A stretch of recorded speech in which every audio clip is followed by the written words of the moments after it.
vale 10 no Enem. Ué, mas vale 10. Exatamente. Nossa, a gente tem que falar com os meninos. Vamos chamar eles. Tipo, urgente. Ô, gente, vamos sentar aqui pra gente ver sobre o trabalho de história? Bora? O tema é eventos que mudaram o mundo. Vocês pensaram em alguma coisa? A gente podia fazer sobre a Segunda Guerra Mundial. Ai, será? Esse tema já foi feito 1000 vezes. E se fizermos sobre a reforma protestante? É um tema super legal e a gente pode aprender muito. Será? O que tem de interessante nisso? Muito mais do que você imagina.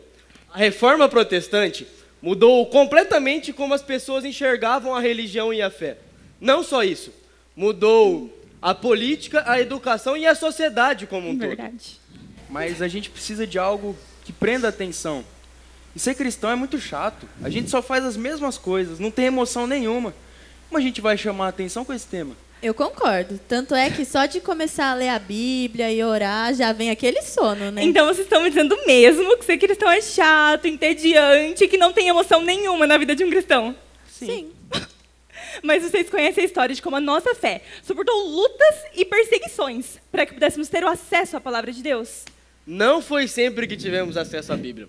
Foram necessárias muitas lágrimas, sangue e atos de bravura para que a palavra de Deus pudesse chegar até nós. Posso contar para vocês um pouquinho de como foi a Reforma Protestante que aconteceu em 1517, no século XVI, na Alemanha. E como Deus usou um homem chamado Martinho Lutero para mudar a história? Pode ser. Tá, ser. mas a história começa um pouquinho antes. Depois que Jesus subiu aos céus e deixou o Espírito Santo, os apóstolos começaram a espalhar as boas notícias do Evangelho. E isso expandiu por toda Jerusalém, Samaria e até os confins da terra. Ué, como assim confins da terra? Significa que a mensagem de Jesus ultrapassou as barreiras aonde os judeus estavam chegando, sabe? Por todo o Império Romano e até fora dele. Ali, muitos dos nossos irmãos foram perseguidos e mortos por imperadores tiranos como Nero, que crucificava e queimava vivos os cristãos. Que os cristãos eram mortos por causa da sua fé naquela época, eu sei. Mas isso naquela época. Isso acontece mais hoje em dia, né? Não só morriam, como morrem até hoje, Rafa. Até hoje, alguns cristãos ainda são perseguidos e mortos simplesmente por serem cristãos. Nossa. Mas na época do Império Romano, no Coliseu, os cristãos eram levados para serem mortos na mão de gladiadores, enrolados em peles de animais, levados para serem pisoteados por touros, devorados por leões famintos. Eles perdiam as suas vidas porque se recusavam a negar a sua fé e sabiam que Jesus era o Senhor. Mas mesmo passando por todas essas dificuldades, eles não negavam? Não, eles eram homens corajosos. Alguns, inclusive, morriam cantando. Eles Uau. não negavam porque sabiam que o imperador não era o Senhor deles, e sim Jesus. Muitos cristãos da época tinham uma convicção de eternidade e não ficavam presos às coisas da terra. Verdade. Ué, e todos eles morreram? Claro que não, né, Rafa? Se todos tivessem morrido, nós não estaríamos aqui e não seríamos cristãos. Parece que alguém já não está achando ser cristão mais tão chato assim. Enfim, me deixem continuar a história.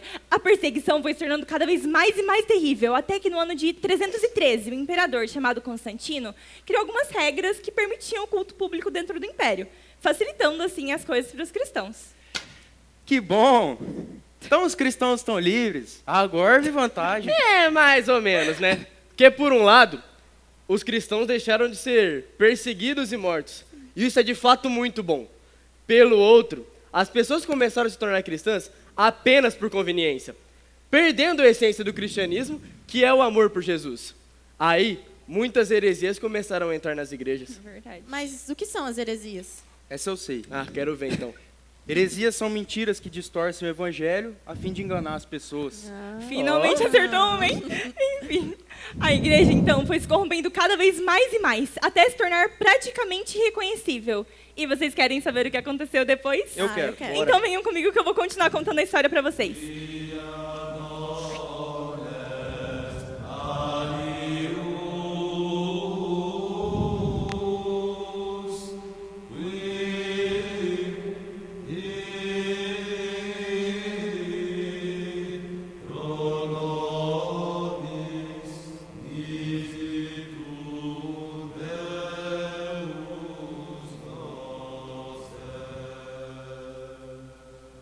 Venham, venham, adquiram as miniaturas da Rainha dos Céus, assinadas pelo Santo Papa. que está a rogar por todos os pecadores dessa terra, venham.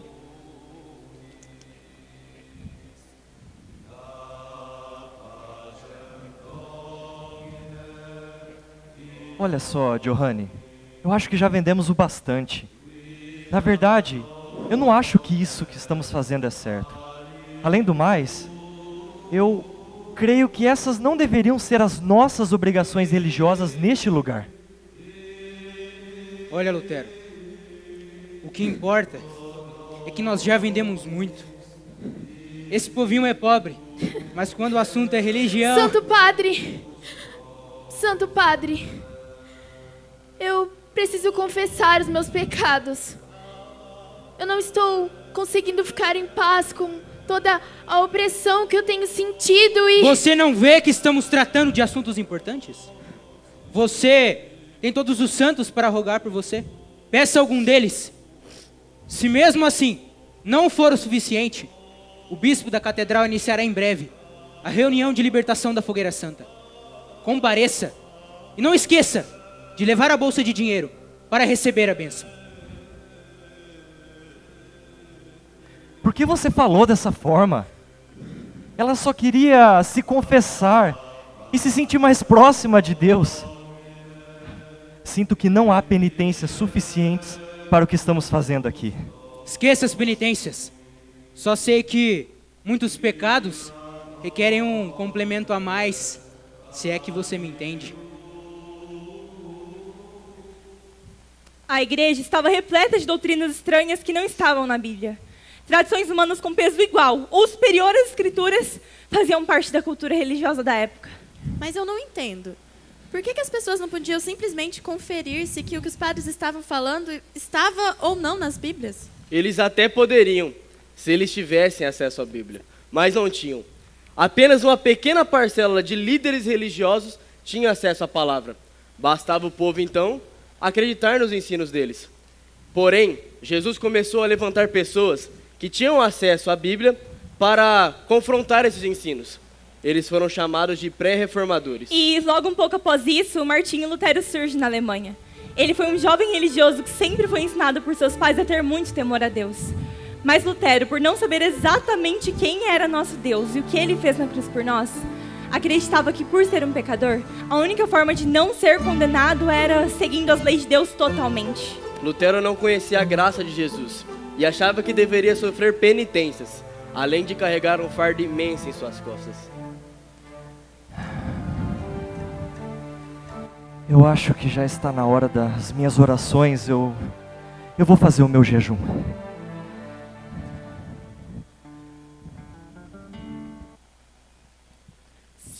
Horas depois,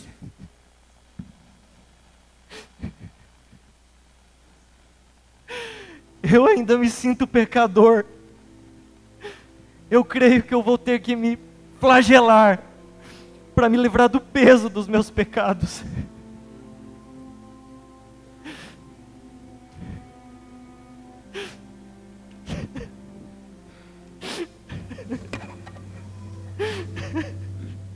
Eu não entendo.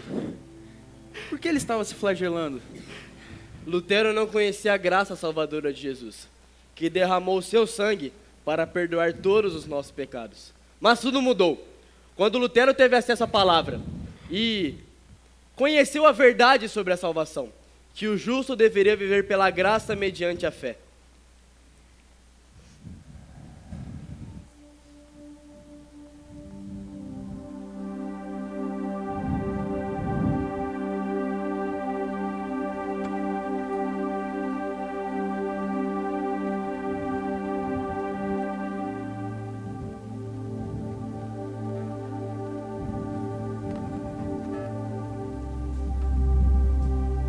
Romanos 1:17. Porque no Evangelho é revelada a justiça de Deus, uma justiça que do princípio ao fim é pela fé. Como está escrito, o justo viverá pela fé.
eu não preciso mais de penitências. Eu tenho livre acesso ao perdão de Deus, mediante a fé na obra de Cristo Jesus na cruz. Agora sim, me sinto livre.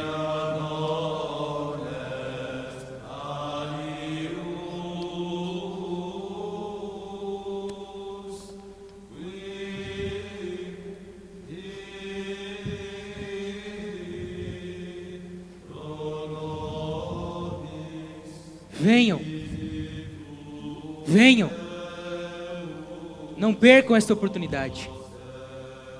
Venham e adquiram o perdão dos pecados de vocês e de seus familiares. Adquiram as santas indulgências assinadas pelo Santo Papa Leão X. Aqui temos indulgências para toda a família,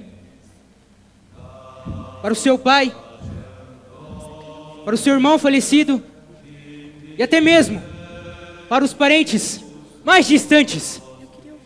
Adquiram, venham.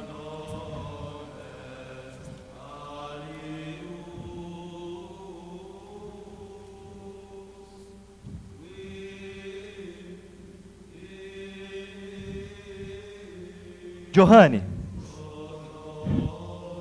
isso está errado. Nós dois sabemos que o justo viverá pela fé e não pela compra de indulgências. E essa história de relíquias sagradas, então? Isso é terrível. Sagrado é o sangue que foi derramado na cruz. E tem mais. Se o povo pudesse ter acesso às Escrituras, saberiam como é ampla a interpretação da igreja. Isso é intolerável. As Escrituras são complexas até mesmo para um sacerdote mediano. Imagina para homens comuns. As indulgências são tradição estabelecida, que dão conforto para milhões de pessoas simples. Isso não se trata de conforto. Eu não quero conforto. Johanne, isso não se trata de conforto. O meu compromisso é com a verdade. Chega! Não quero mais discutir sobre isso.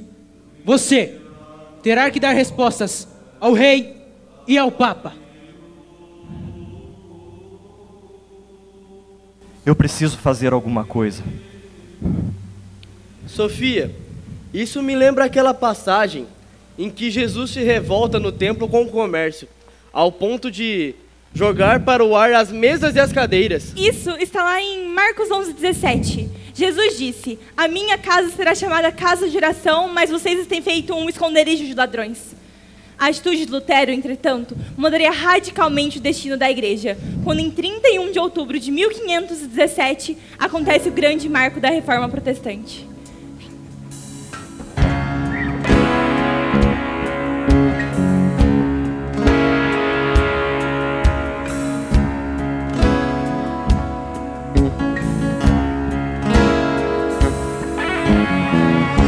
Estão tentando nos fazer pensar que por nossas boas obras chegaremos ao céu. Estão enlouquecendo ao ponto de falar que Deus precisa de rasas indulgências. Estão nos convencer que por nossa força braçal abriremos os portões. Estão perdidos e cegos ao dizer que tudo que Deus tem pra você é condição. Quando sobe e prega o que não interessa e diz que ganha mais aquele que oferta mais, e a verdade onde está? E a música em tudo e pouco tempo sobra para se pregar o que de fato importa. Estão aquecendo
Então Lutero pregou bem na porta da igreja de Wittenberg um manifesto, contendo as 95 teses contra as indulgências, que se resumem dizendo que Cristo requer tristeza e arrependimento pelo pecado e não a penitência.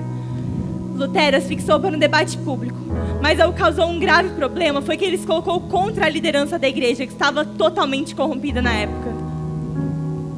Imagina você colocar a mão dentro de um formigueiro. Nossa, mas é óbvio que todas as formigas iriam atacar. E foi exatamente isso que aconteceu. Toda a liderança da igreja se colocou contra Lutero e convocou ele a comparecer diante do rei em um tribunal, para que Lutero respondesse a uma denúncia de heresia e negasse as suas teses. Lutero, então, recebeu a convocação. E mesmo com medo, chegou diante do povo e rasgou a bula papal de excomunhão, documento que intimava a comparecer para a temida Assembleia em Worms. O que ele fez?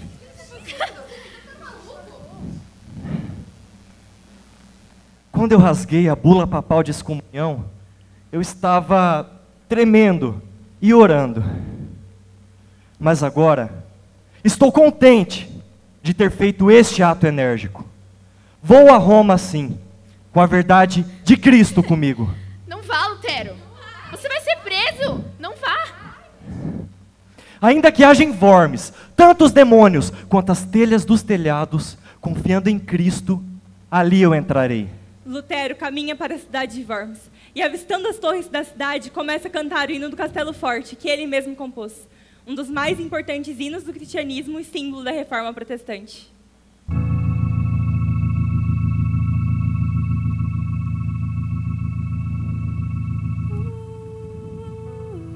Castelo Forte é o nosso Deus, espada e bom escudo. Com seu poder defende os seus em todo transe agudo. Com fúria pertinaz persegue Satanás. Com ânimo cruel, muito forte é o Deus fiel. Igual não há na terra. Castelo forte é o nosso Deus, espada e bom escudo.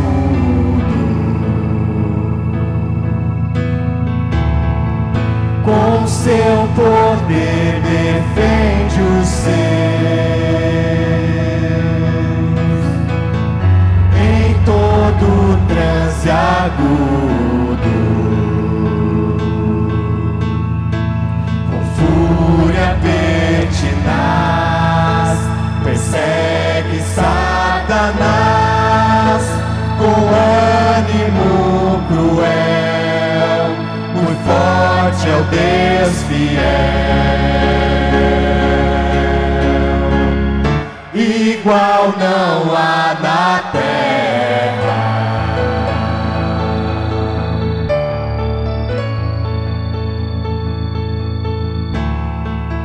A força do homem nada faz, sozinho está perdido. Mas nosso Deus socorro traz em seu Filho escolhido. Sabeis quem é Jesus, o que venceu na cruz, Senhor dos altos céus, e sendo o próprio Deus, triunfa na batalha.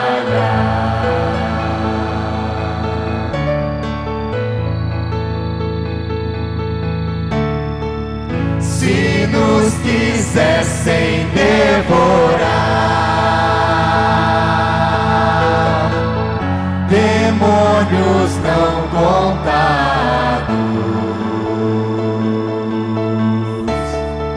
não nos iriam derrotar.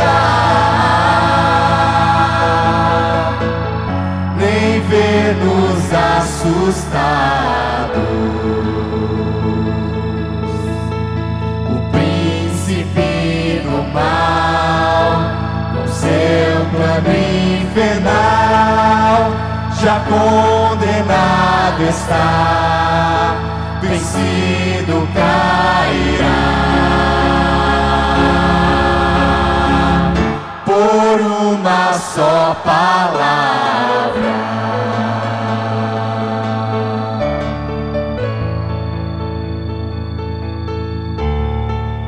De Deus o verbo ficará, sabemos com certeza, e nada nos assustará, com Cristo por defesa. De perder família, bens, prazer, se tudo se acabar e a morte enfim chegar, com Ele reinaremos.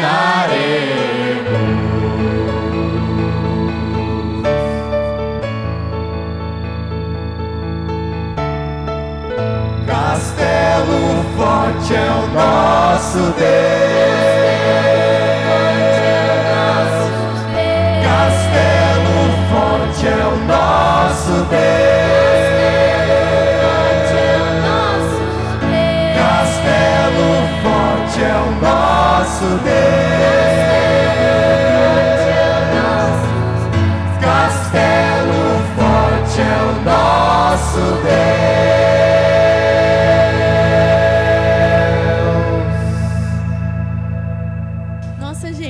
Que hino lindo, né?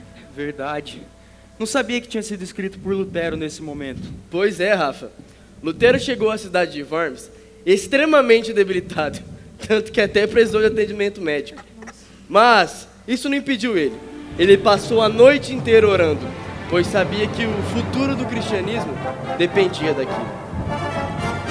Quando finalmente chegou o temido dia do julgamento.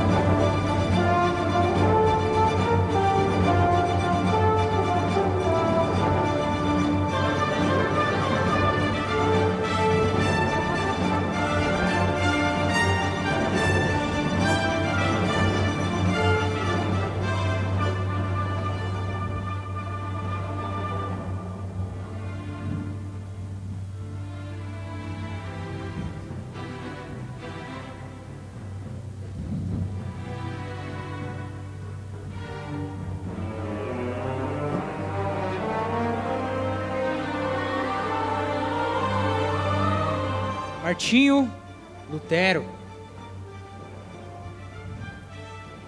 você tem sido acusado de espalhar heresias sobre a Santa Igreja Católica, sobre a autoridade do Santíssimo Papa e de Nossa Majestade. Heresias essas que estão se espalhando por todas as igrejas da Alemanha.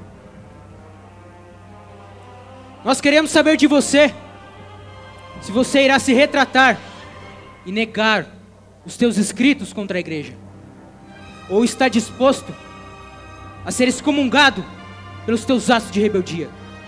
Veja, silêncio! Lutero, você irá negar ou não? Eu preciso de uma noite para dar esta resposta.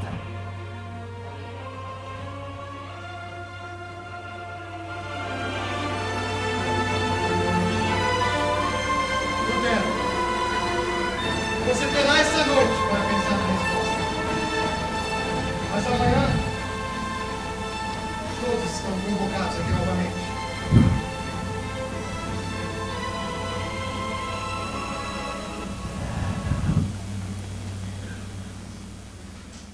Os historiadores contam que depois que Lutero pediu aquela noite para pensar, ele não dormiu. Lutero teve naquela noite uma sensação tão profunda de batalha espiritual que era como se o próprio Satanás estivesse contra ele o afligindo para que ele desistisse. Lutero, então, atira para o chão um objeto que estava em suas mãos e diz com ímpeto e coragem: Para trás de mim, Satanás! Você não tem parte comigo. A obra de Deus será realizada e nada impedirá.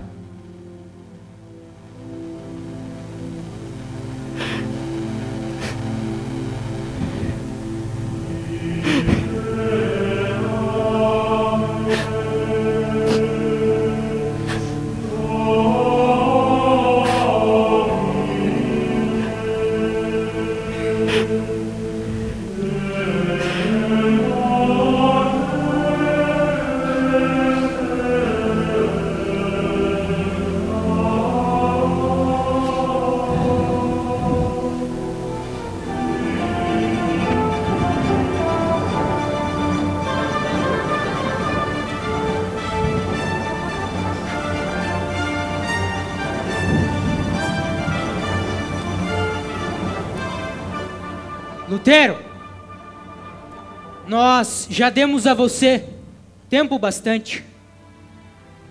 Majestade.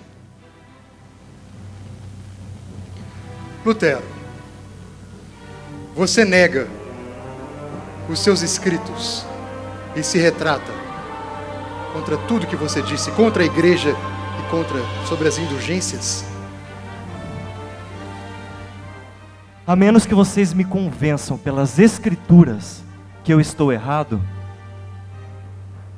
eu não posso me retratar. É errado agir contra a própria consciência, e a minha consciência está cativa à palavra de Deus. E tem mais.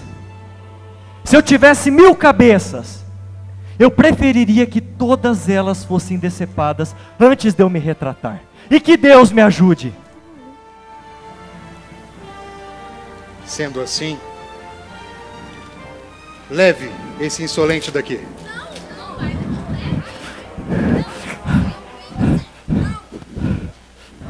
O que está acontecendo?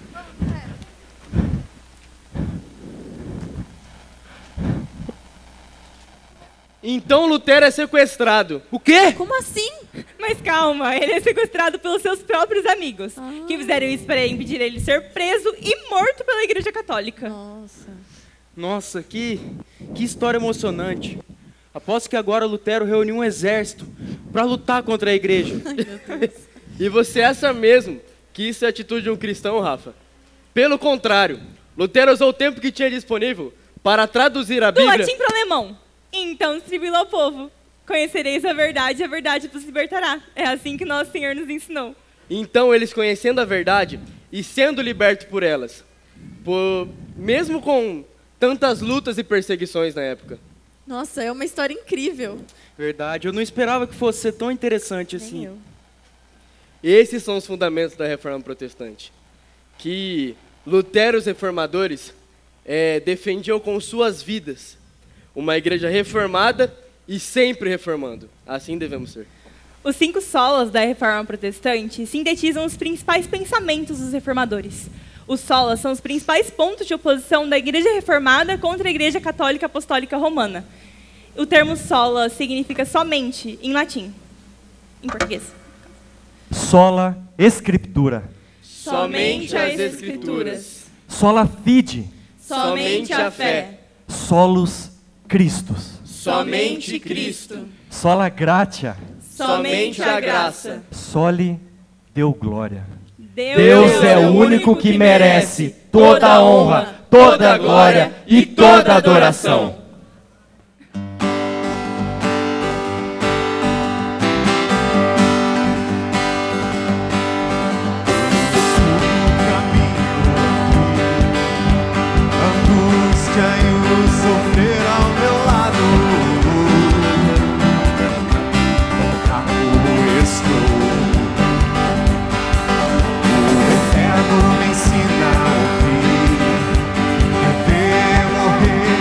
Ser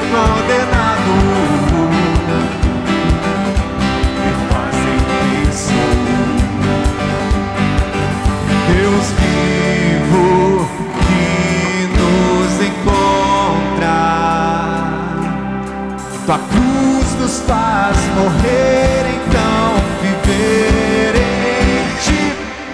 Cantar nosso Deus é grande, conhecer tua graça abundante, na tua mesa o banquete do amor, que transforma em cuidador, nos chamou para a liberdade, nele está toda a verdade, sempre em frente o amor, que transforma e dá sentido a toda dor.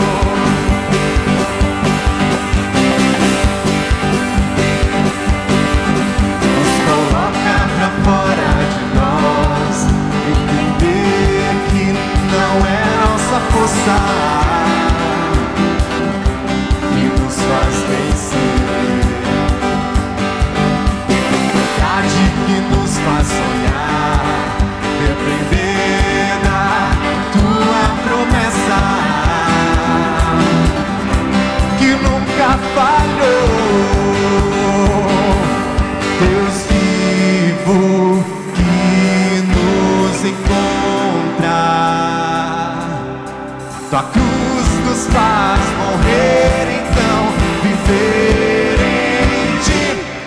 Cantar nosso Deus é grande, conhecer tua graça abundante, na tua mesa o banquete do amor, que transborda em cuidador, nos chamou para a liberdade, nele está toda a verdade, sempre em mente o amor, que transforma e dá sentido a toda dor.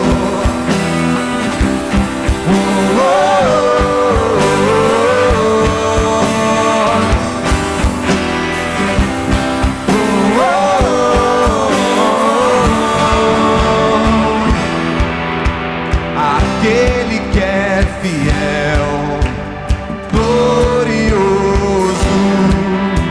antes do tempo é poderoso, ao único Deus que nos guardará em Cristo Senhor, pra sempre. Amém.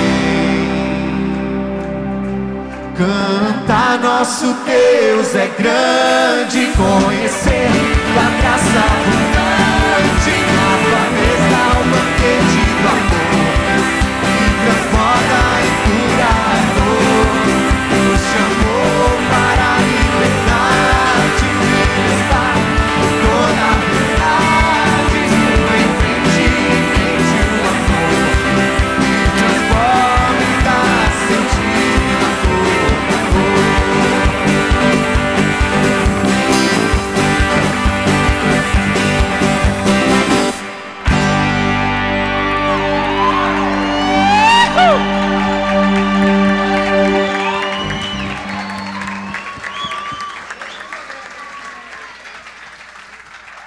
O que é que precisa ficar muito claro para nós? Que nós não idolatramos homem algum. Nós não temos Lutero como um homem maior ou menor do que os outros. Nós temos a Lutero, João Calvino e todos aqueles que Deus levantou ao longo da história como homens pecadores como eu e você, mas que foram usados por Deus para que a verdade fosse anunciada e para que o próprio Deus recebesse toda a glória. Como eu disse lá no início, para nós a reforma protestante não é tempo de soprar a poeira dos livros, metaforicamente falando, não é tempo só da gente falar de coisa velha, na verdade é tempo da gente falar de coisa nova. Nós ouvimos aqui, inclusive, sendo mencionado que nós consideramos um dos grandes lemas da reforma, que é a ideia de uma igreja reformada sempre se reformando. E eu expliquei aqui, por exemplo, ao longo dessas semanas, que esse conceito para nós de reforma não é a ideia de alguém que, por exemplo, reforma a sua casa, o seu apartamento, para deixá-lo com uma nova decoração. Não é a ideia de fazer uma coisa diferente. Às vezes lá na sua casa, no seu apartamento, quando você quer dar uma cara nova, você de repente arranca uma parede, troca um piso, muda a cor da parede, compra algum acessório, você faz alguma coisa e dá uma imagem nova para a sua moradia. Não é esse o sentido de reforma. O sentido de reforma é de trazer de volta a forma. A figura, ainda que seja pobre, mas a ideia é não de você fazer uma casa nova dentro daquela, mas você restaurar aquilo que ao longo do tempo foi se sujando, foi manchando, foi perdendo a beleza, e você agora traz de volta a sua essência. E os reformadores entenderam que isso não era só um movimento que Deus estava fazendo, uma ação de Deus na história naquele momento. Eles entenderam que assim foi no passado e continuaria sendo na história da igreja. De maneira muito breve, então, eu quero resumir para você o que nós falamos aqui sobre esses 5 solas. Nós começamos na primeira semana com o sola escritura. O texto que eu li aqui no momento de dízimo foi o texto base para a nossa reflexão. Toda a escritura é inspirada por Deus e útil. Você deve se lembrar do texto. Para o ensino, para a repreensão, para a correção, para a educação na justiça, a fim de que o homem de Deus seja perfeito e perfeitamente habilitado para toda boa obra. Através desse texto e de todos os outros que o cercam, falando sobre as Escrituras, o que nós mostramos? Que o sola escritura significa somente a Escritura, e é a ideia de que os cristãos protestantes, reformados, creem que somente a Bíblia é palavra de Deus inerrante e serve como norma para que nós possamos viver de maneira que Deus seja glorificado. Nós anunciamos com isso aqui, então, primeiro, que a Bíblia é a verdade. Nós falamos da veracidade das Escrituras. A Bíblia, para nós, não contém a verdade, mas ela é a verdade inspirada por Deus. E nesse ponto, não há nada que se compare às Escrituras. Qualquer opinião humana, qualquer tradição humana, qualquer concílio, ele deve estar debaixo das Escrituras e não o contrário. É a Bíblia que é para nós a norma de fé e de prática. Então nós anunciamos a veracidade das Escrituras. Nós falamos sobre a inerrância das Escrituras, que nós cremos que a Bíblia ela não erra, a Bíblia não entra em contradição. O princípio clássico, basilar de interpretação da Bíblia é: a Bíblia interpreta a própria Bíblia. Um texto mais claro lança luz sobre um texto mais difícil. Mas a palavra de Deus, então, é inerrante. Nós dissemos aqui também que a Bíblia é suficiente. Você não precisa de uma nova experiência. Você não precisa de uma nova revelação para que você conheça a Deus e a verdade de Deus. A Bíblia é suficiente para isso. A Bíblia contém tudo o que eu e você precisamos saber como cristãos para vivermos a nossa vida de maneira que Deus seja glorificado. E nós terminamos falando da perspicuidade das Escrituras, mostrando que a Bíblia é simples. A Bíblia não demanda que você seja um doutor para que você possa compreendê-la.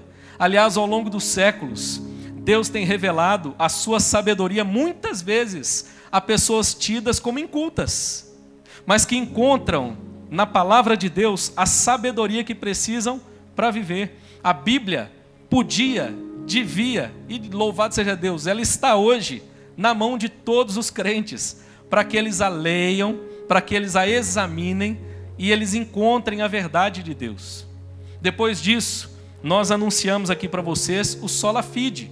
A Bíblia então diz que porque pela graça sois salvos mediante a fé, e isto não vem de vós, é dom de Deus, não de obras, para que ninguém se glorie. E Romanos 1,17, que foi o texto também mencionado, as boas novas revelam como Deus nos declara justos diante dele, o que do começo ao fim é algo que se dá pela fé. Como dizem as Escrituras, o justo viverá por fé. E eu lembro que eu falei algumas coisas aqui sobre fé. Entre elas eu mostrei que existem 3 maneiras de olhar para a fé, de se relacionar com a fé. Alguns veem a fé dentro de um pressuposto que nós chamamos de evidencialismo. São aqueles com uma tendência mais racionalista, que eles buscam evidências que comprovem que a Bíblia é a verdade. E quando eles encontram essas evidências, então eles se alegram. Está vendo? A ciência confirma as Escrituras. E muitas vezes eles baseiam a sua fé na evidência. Ao contrário disso, existem aqueles que baseiam a sua fé na experiência. E muitas vezes deixam a Escritura de lado para valorizar uma experiência que tiveram, como se essa experiência fosse superior às Escrituras. Nós mostramos que nós não somos nem evidencialistas, nem experimentalistas.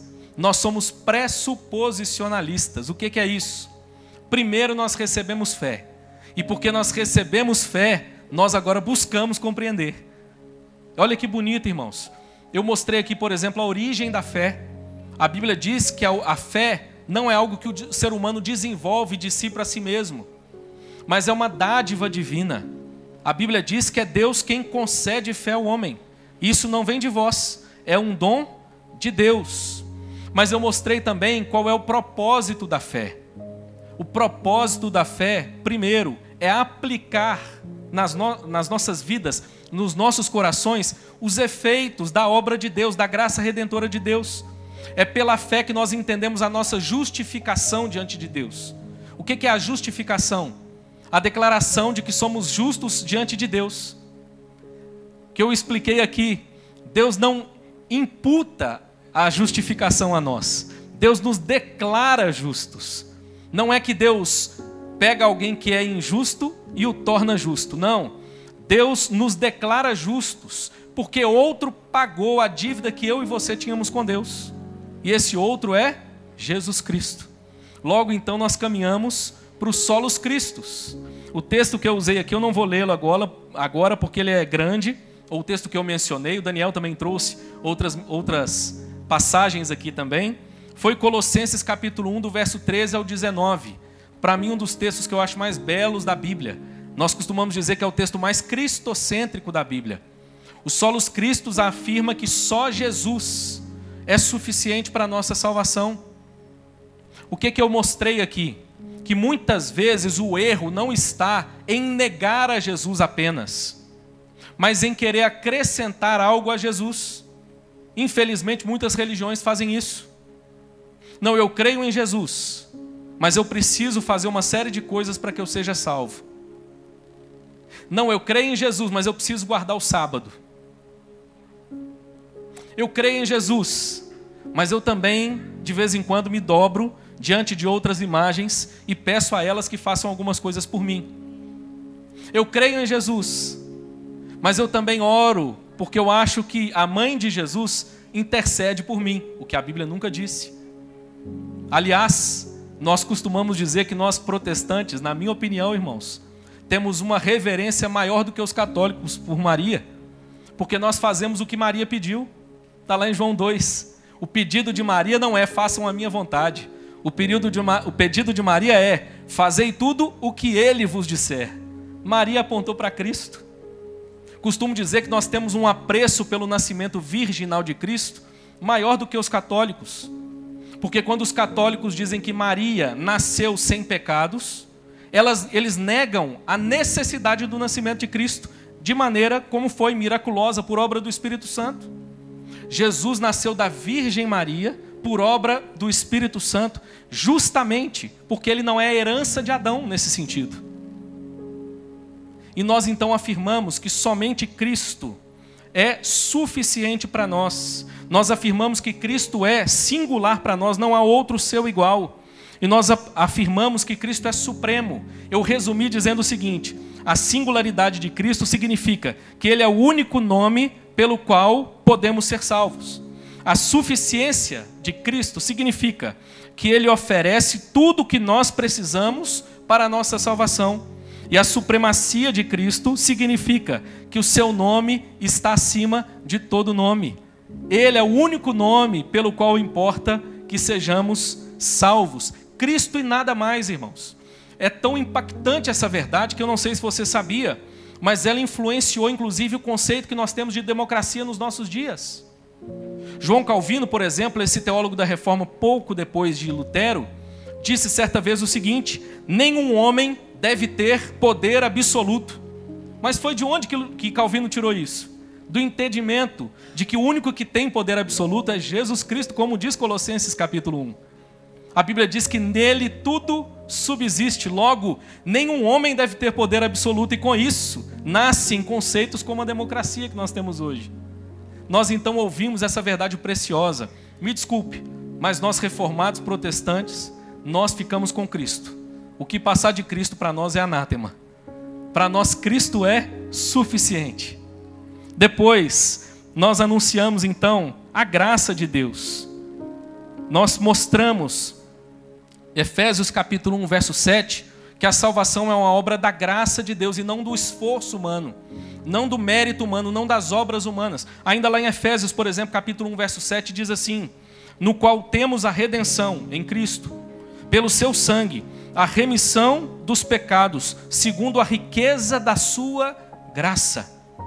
Irmãos, que libertador saber que nós não precisamos fazer nada para que nós sejamos salvos. Nós somos salvos em Cristo Jesus pela fé, mas isso acontece de maneira graciosa. Quantas pessoas ainda se relacionam hoje, dentro das igrejas evangélicas às vezes, com esse relacionamento com Deus como se estivessem carregando um peso, um fardo, o tempo inteiro com medo do seu pecado, da sua desobediência, fazer com que ele seja separado, afastado de Cristo. O apóstolo Paulo então nos afirma, irmãos, de maneira poética e muito bela, que nada pode nos separar do amor de Deus. Anjos, principados, poderes, aflições, não, irmãos, nada, absolutamente nada, pode nos separar do amor de Deus, simplesmente porque Ele nos amou de graça. E finalmente, nós então anunciamos o quinto e último sola, o soli deo glória, essa verdade preciosa e fundamental também da reforma protestante. Declara que somente Deus é digno de receber toda a glória. Com isso nós não estamos dizendo que, por exemplo, quando você se esforça, estuda, você se forma, por exemplo, e aí você fica feliz porque você concluiu um curso, que você não possa se alegrar, que você não possa ser parabenizado pelas pessoas. Mas o que nós estamos dizendo é que, no fundo, toda conquista humana é um ato divino. É Deus quem concede graça para que nós façamos todas as coisas. E tudo então deve convergir para a sua glória. Romanos 11:36, por exemplo, diz: porque dele, por meio dele e para ele são todas as coisas. A ele, pois, a glória. Diz Romanos 11:36. Nós mostramos que o soli deo glória, irmãos, foi muito importante primeiro, e continua sendo muito importante primeiro, para que vençamos a idolatria. Só Deus deve ser adorado. A palavra de Deus norteia o culto da igreja. E o que a palavra de Deus nos mostra é que só Deus é digno de receber toda a adoração. Mas eu alertei a igreja aqui, inclusive, acerca de um perigo. Muitas vezes nós criticamos aqueles que forjam uma imagem de escultura e adoram aquela imagem, mas não percebemos que a idolatria, às vezes mais sofisticada, alcançou o nosso coração.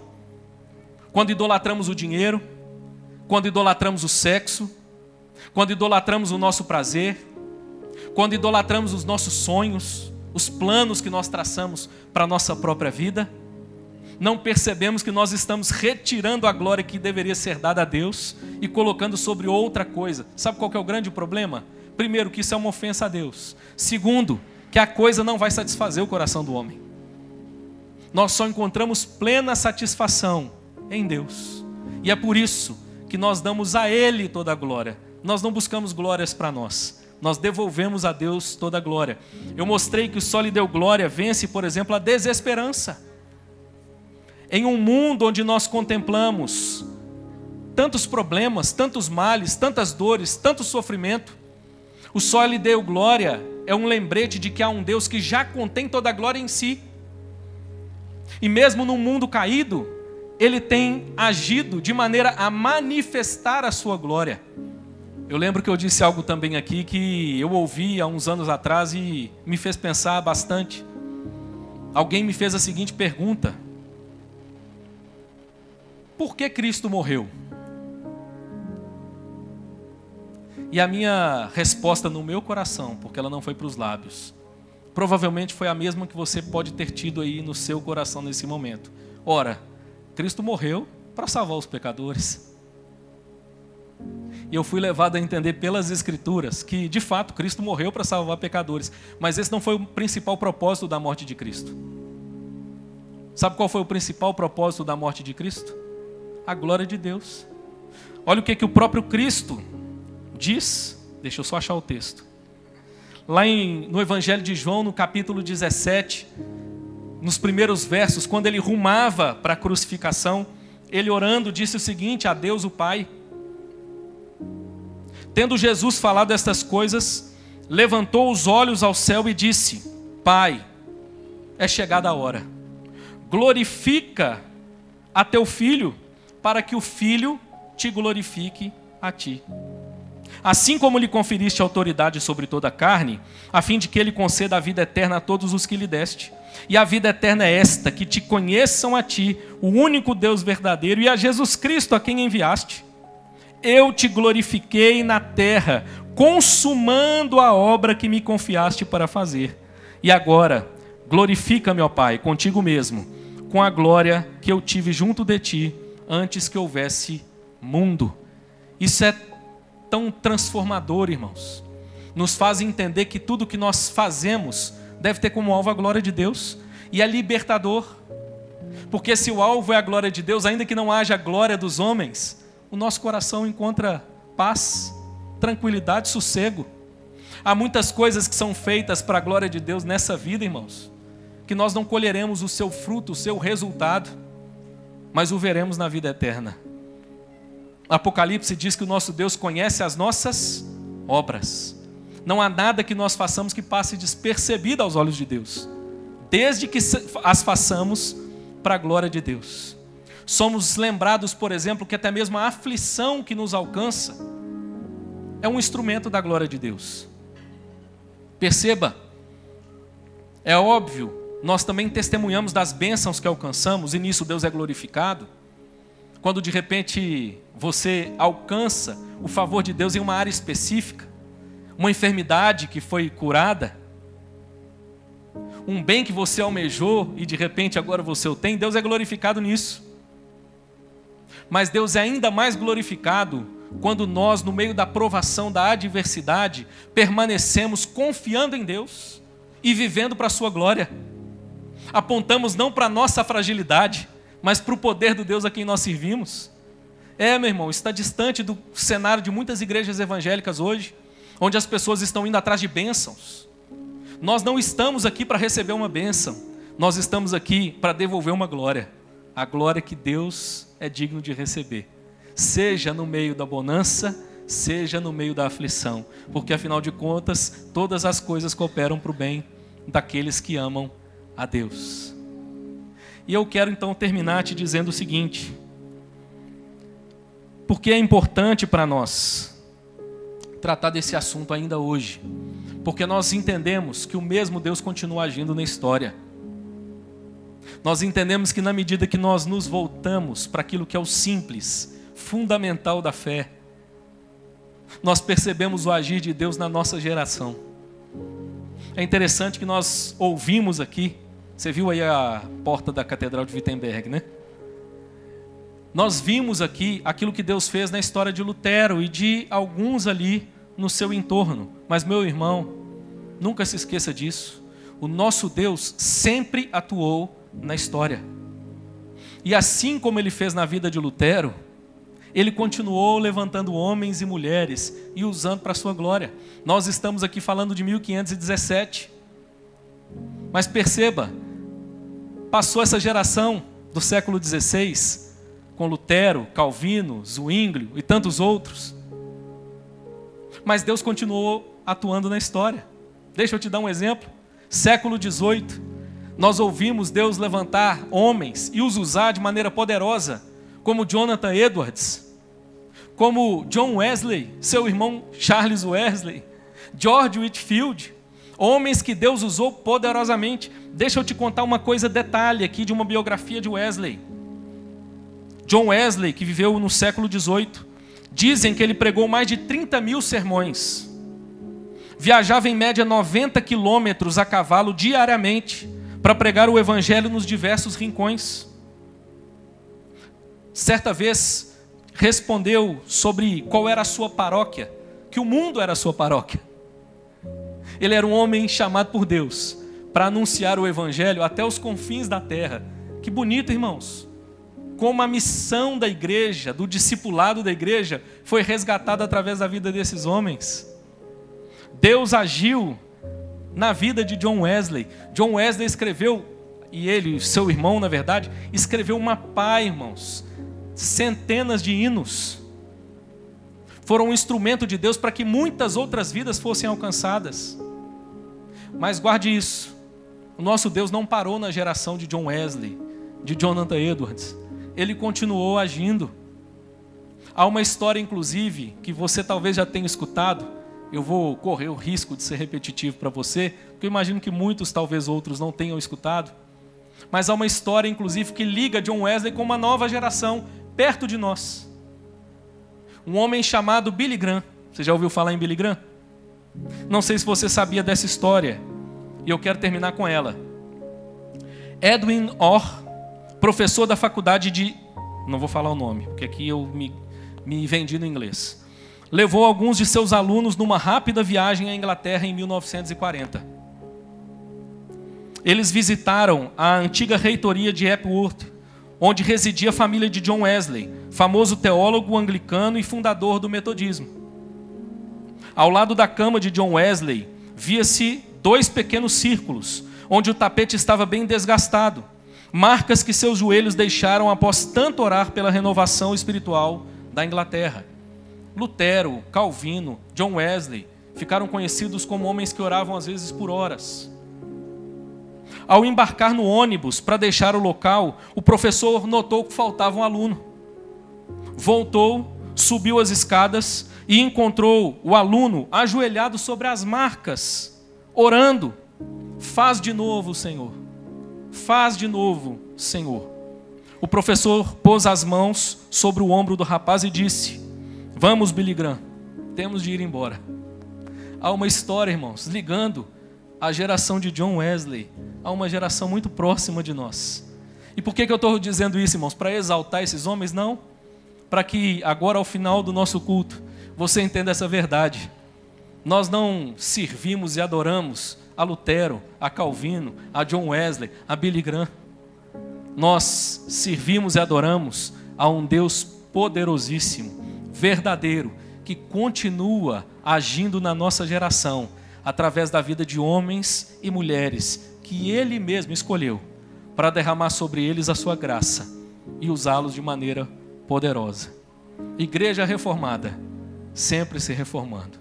Que Deus nos dê a graça, irmãos, para que a IPVO, para que você que nos visita, estejamos entre essas vozes, ainda que às vezes parecendo que falamos no meio de uma multidão de vozes no sentido contrário, mas que sejamos a voz que continua afirmando que somente a fé, somente a Escritura, somente Cristo, somente a graça, somente Deus deve receber toda a glória. Eu quero orar com você então para nós encerrarmos, agradecendo a Deus. Não sei quanto a você, mas eu me sinto privilegiado demais em poder entender essas verdades e me curvar não apenas a essas verdades, mas ao Deus dessas verdades. Amém, meu irmão? Quero te convidar a se colocar de pé, em nome de Jesus. Quero te dar uns poucos segundos apenas para meditação. Quem sabe não é uma noite de você pensar sobre a sua vida e sobre como ela precisa ser reformada. Talvez você já venha pensando sobre isso. O problema é que você ainda não sabia como fazê-lo. Nessa noite nós fomos lembrados que essa não é uma obra nossa. Essa é uma obra divina. Ela não está baseada no nosso mérito, mas na graça dele. Talvez você ouviu sobre fé e pensou consigo mesmo: mas eu me considero um homem de tão pouca fé. Talvez você tenha até mesmo orado dizendo: Senhor, eu queria ter essa fé. Eu quero te dizer que essa oração já é uma evidência de que Ele tem posto fé no seu coração. Quem sabe a sua vida começou a ser entulhada de muitas falsas esperanças. Talvez os seus objetivos nessa vida foram camuflados com a sua fé, e você não percebeu que pouco a pouco você tirou a centralidade de Cristo e colocou a centralidade de você mesmo na sua vida, querendo buscar os seus sonhos, os seus planos, as suas realizações. Eu tenho que te dar uma notícia triste. Ainda que você as conquiste, elas não te satisfarão. Mas eu posso te dar também uma notícia feliz.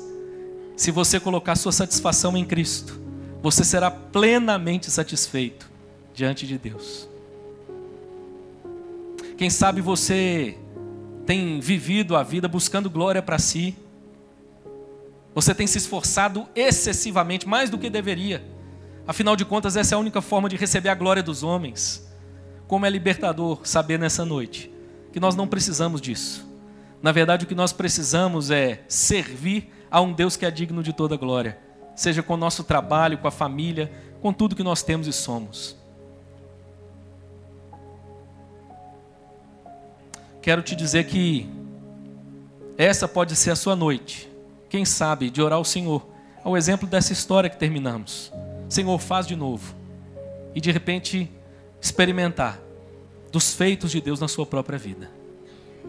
Senhor Deus, nós te adoramos. Bendizemos o teu nome. Te agradecemos por essa mensagem tão preciosa. Mais do que contar a história da reforma, nós nos voltamos para a história da tua palavra. Para como o Senhor agiu e age na história. E nesse momento, então, colocamos as nossas vidas no teu altar. Pedindo ao Senhor que nos ajude, Senhor. Que a nossa confiança acerca da verdade esteja depositada na tua palavra. E não em nenhuma outra suposta verdade. Senhor, nos ajude para que possamos ver a fé sendo aumentada nas nossas vidas. É um dom do Senhor. Nos ajude, Pai, para que Cristo e somente Ele seja central nas nossas vidas e nos nossos corações. Que Ele seja suficiente para nós, que nele nós encontremos a nossa satisfação, o nosso prazer, a nossa alegria. Nos ajude, Senhor, para que a Tua graça seja percebida no nosso viver. Livra-nos da canseira de uma vida que busca mérito a todo tempo, mas nos dá a graça de experimentarmos desse favor maravilhoso da parte do Senhor, de nos deleitarmos nesse favor, de descansarmos o nosso coração e a nossa alma nesse favor. Nos ajude, Senhor, para que possamos devolver ao Senhor toda a glória. Livra-nos de buscarmos uma versão barateada de glória e honra diante dos homens, mas que o nosso viver aponte para o Senhor. E como ouvimos nessa noite, por que não dizer, a nossa oração, Pai, é para que o Senhor faça de novo, que o Senhor continue levantando homens e mulheres, e que esses homens e mulheres sejamos também nós, a anunciar a verdade da Tua palavra na nossa geração. Usa-nos para a Tua glória. É o que nós te pedimos e oramos em nome de Jesus. Amém.